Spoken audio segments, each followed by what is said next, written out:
va des agents, Jack Morrison et Global ITCM, son groupe, ont pris pied à la société d'exploitation sidérurgique de Maluku, Sosider.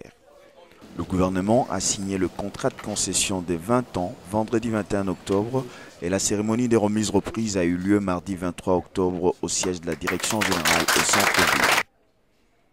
Pour les parties prenantes, cette signature marque le début de la renaissance de la société. Aujourd'hui, nous ne voulons pas que ça traîne, que ça aille vite, parce que ce contrat, semble-t-il, est en train de susciter de l'espoir pour tout le monde.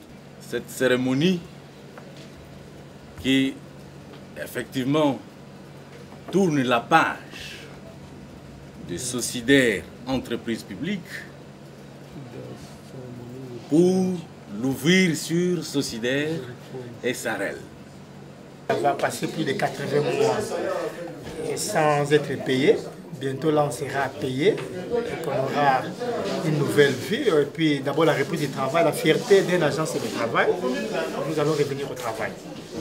On sera reconnaissant toute la vie en nouvelle coopérative. C'est parce que vous avez bien fait votre travail. Les dirigeants de Global ITCM ont pris la juste mesure de la tâche qui les attend et ont déjà leur idée de ce qu'il faut faire. Nous devons maintenant nous tourner vers le défi qui nous attend et pouvoir commencer le travail.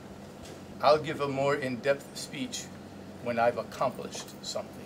J'aurai un discours plus détaillé lorsque j'accomplirai quelque chose. C'est un contrat de concession de type ROT, donc ça veut dire réhabilitation, financement et transfert. Donc le concessionnaire prend l'usine à l'état où les concédants les remettent, ça veut dire l'État congolais. Nous apportons les financements pour réhabiliter l'usine. Également, il y a un passif social pour les travailleurs qui se chiffre à 3 millions de dollars. Mais nous allons voir dans la mesure du possible comment payer ces passifs sociaux.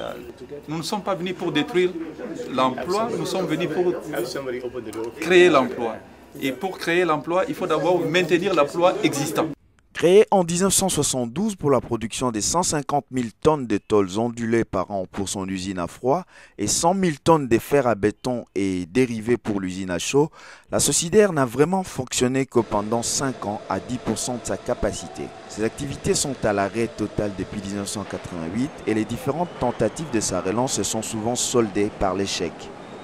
Avec 100 millions de dollars américains sur la table, une expertise éprouvée, l'adhésion du personnel et du gouvernement, l'avenir de la Sosider peut être peint en couleur espoir. Le copyright qui a mené tout le processus depuis 2006 y croit dur comme fer.